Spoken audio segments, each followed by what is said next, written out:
If you are pregnant or you've recently had a baby, this podcast is for you. I'm your host, Kath Bequee. I'm a physiotherapist working in women's health and mum of 3.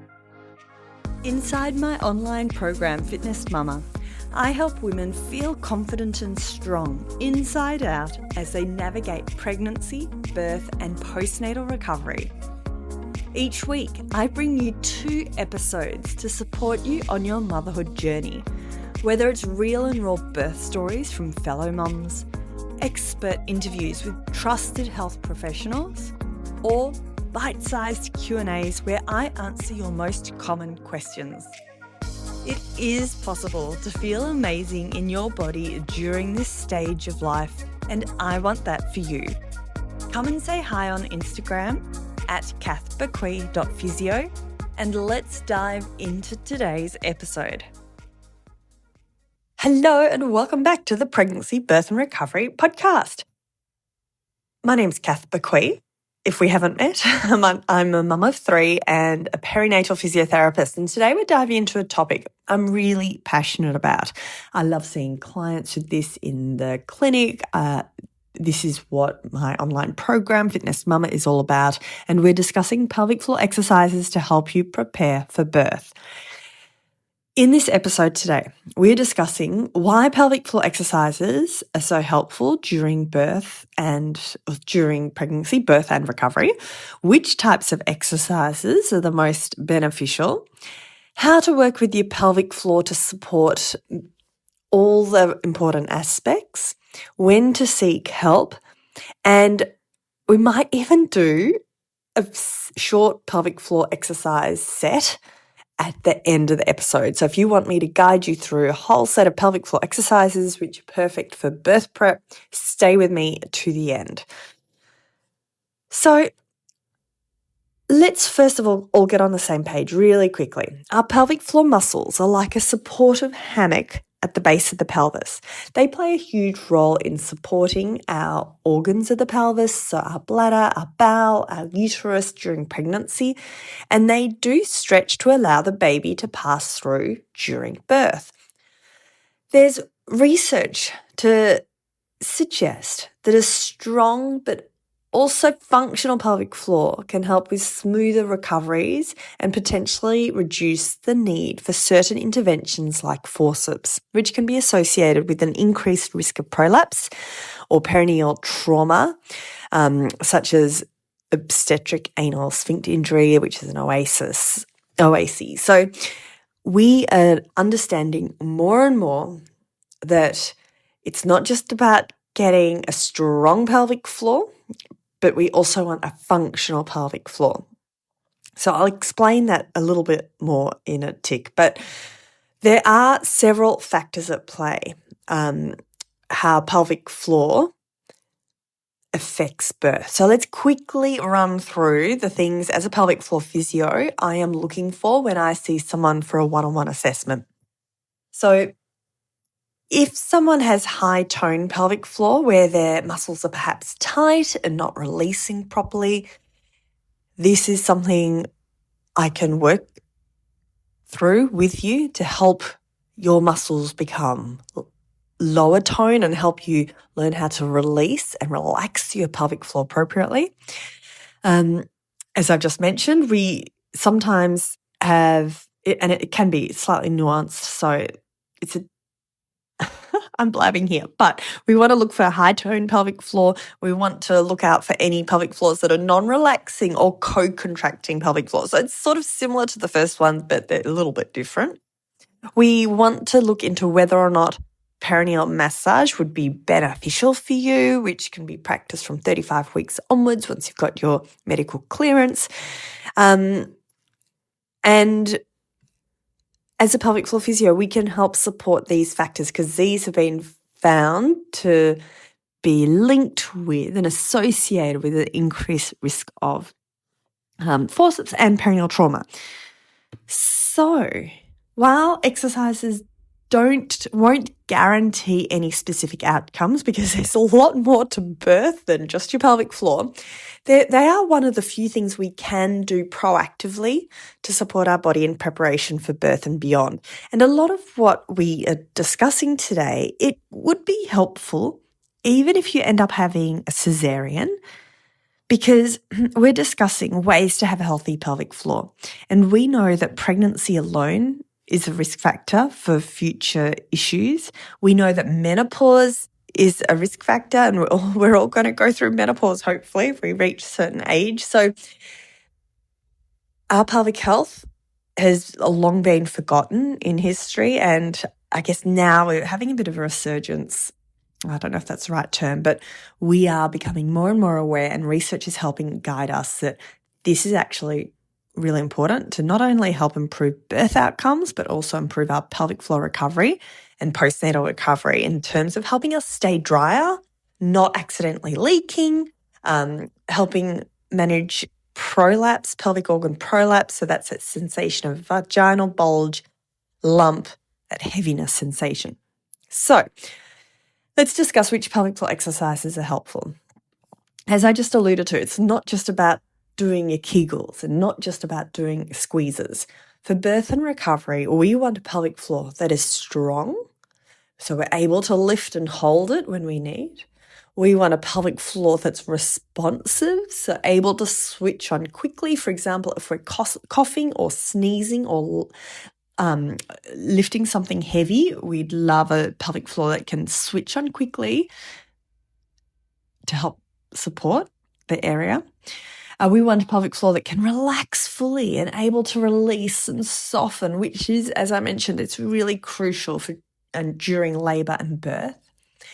And a coordinated pelvic floor. So we want it to be in sync with our breathing and the rest of our body and core. So ideally, our exercise routine should include quick lifts, longer holds, and just as importantly, full relaxation and that awareness of letting go. So let's discuss how to exercise for birth and recovery. Because during pregnancy, you might suddenly become aware that these muscles are important.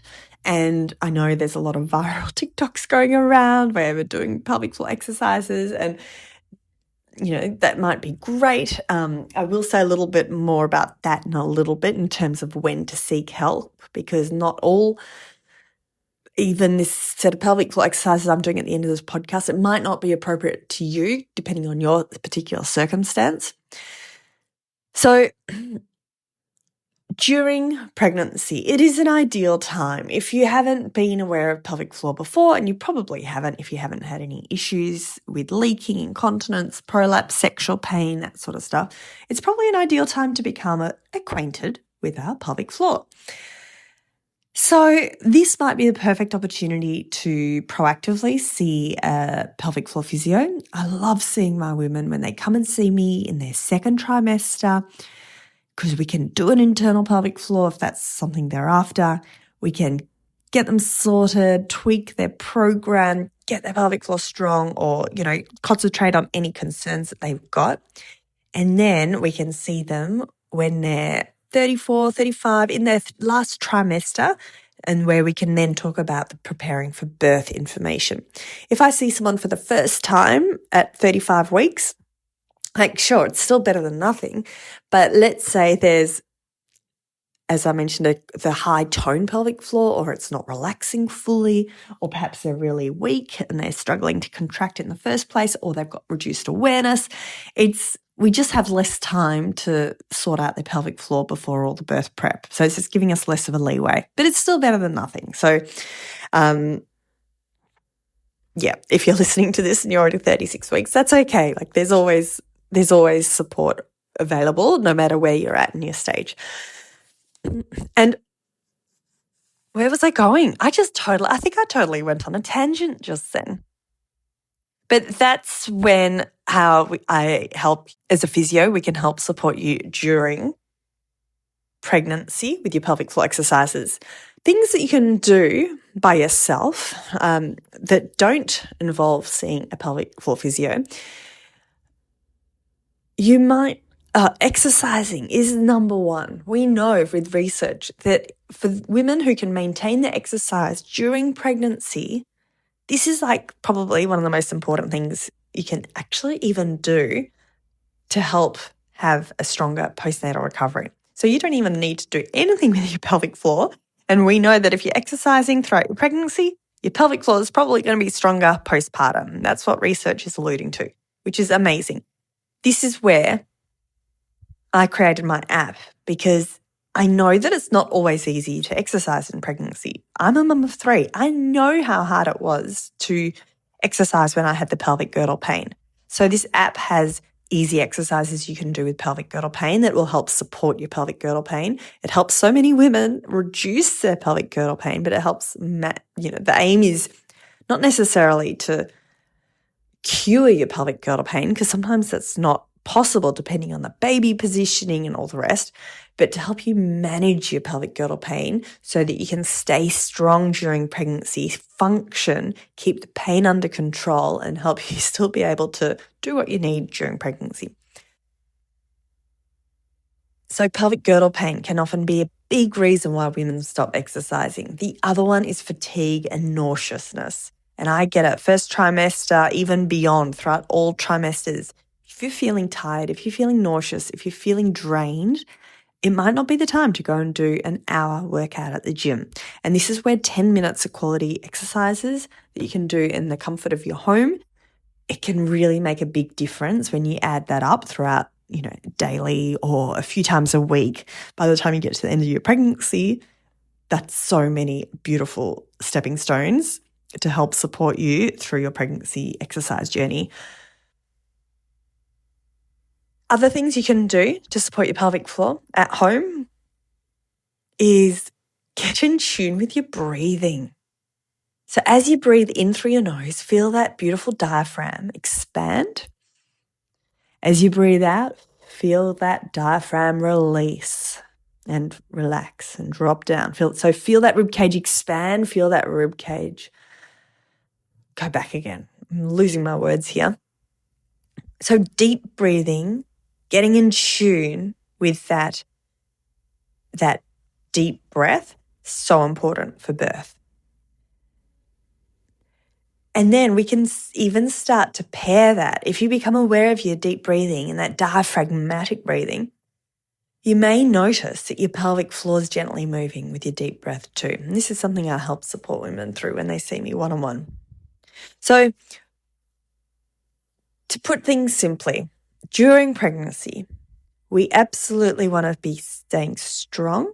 We want to be staying, do your pelvic floor exercises, but we also want to be spending that time and awareness with the pelvic floor relaxation, the deep breathing, that sense that your pelvic floor is dropping and flopping or perhaps melting and opening. If you're not sure what I'm talking about, perhaps this is a cue to go and see your pelvic floor. It says physio, your local one. If you're not sure who's near you, send me an Instagram message. I can find out whereabouts you live and see if I've got anyone to suggest that lives close to you. I'm in Hawthorne in Melbourne, if that's close for you too. So when to seek help? As I just mentioned, if you're not sure what your pelvic floor is, what they are, you're not sure if you're lifting them properly, relaxing them properly, oh my God, gold standard. If you can afford it, I know there are the restraints around finances. I totally get that. If you have got concerns with your pelvic health, you might be appropriate. You might be able to go on the list for a public physio at your local hospital. I do know there's some long wait lists and it's prioritized in terms of urgency. But go and speak to your GP if you've got any questions about some community or public health physios. But otherwise, privately, you can seek out that support whenever you need it. You don't need to get a referral from your GP either. But the red flags, or times I definitely seek support, is when there's any pain, discomfort if you've had painful intercourse in the past, if you've got any bladder symptoms, bowel symptoms, so the incontinence, accidental leaking, any prolapse sensation, if you feel you've got that difficulty letting go of the muscles, chronic constipation, anything wrong, go and seek help. You're not alone. It's actually really common. It doesn't mean there's anything wrong. It's just perhaps a sign that a check-in with a women's health physio for an assessment could be beneficial for you. Okay, I think I've said everything I want to in terms of preparing the pelvic floor for birth and like which pelvic floor exercises are helpful. So now let's actually go through some exercises together. Get yourself in a comfortable position if you can. So if you can, sit down comfortably or lie down. If you're pregnant, lie down on your side. Let's take a deep breath in. And as you breathe out, drop and flop your pelvic floor. Let your tummy muscles release and relax. Let's do that again. Let's take a deep breath in. So we want to start in this position of relaxation. So breathing in through your nose, feel your ribcage expand, and then breathing out through your mouth. Drop and flop through your pelvic floor. Okay, now that you're in this position of full relaxation with your pelvic floor and your tummy muscles, let them hang out too, drop and flop. Let's do some quicker lifts. So let's gently lift up through your pelvic floor, then release, release, release. Zip up through your pelvic floor, release, release, release. Particularly for the third trimester, for my quick lifts, it's not about doing them quick, quick, quick, quick, which you often find on the Instagram and TikTok and all the rest. I really love to do a quick lift, but then release for longer. You might lift up for 1 second, release for 3. So that's what I'm going to count you through for the next 5 lifts. So let's go. Zip it up, then release, release, release. Lift, release, release, release. Try to keep breathing normally. Zip up, release, release, release. Lift, relax. Let your pelvic floor soften, drop and flop. Last 2, zip it up, release, release, release. Now last one, let's go. Lift it up, fully release, release, release. Amazing. Now another 2 deep breaths to get that full relaxation, and then we're going to do some strength holds. So breathe in through your nose, breathe out through your mouth. Drop and flop. One more time, that lovely diaphragmatic breath. Feel that ribcage expand as you breathe in. Then breathing out. Okay, from this position of relaxation again, let's zip up, lift up, draw it in like you're trying to stop yourself passing wind or you're stopping the flow of urine. Keep your glutes relaxed. Keep breathing. You've got this. Hold it. This is your maximum contraction for another 6, 5, 4, 3, 2, 1. Release, release, release. Let's try that again. Zip and lift and hold. Draw it in as strong as you can for 10, 9, 8. Keep breathing. 7, 6. Lift as high as you can for the last 5, 4, 3, 2, 1. Release, release, release. We're doing 2 more of these, okay?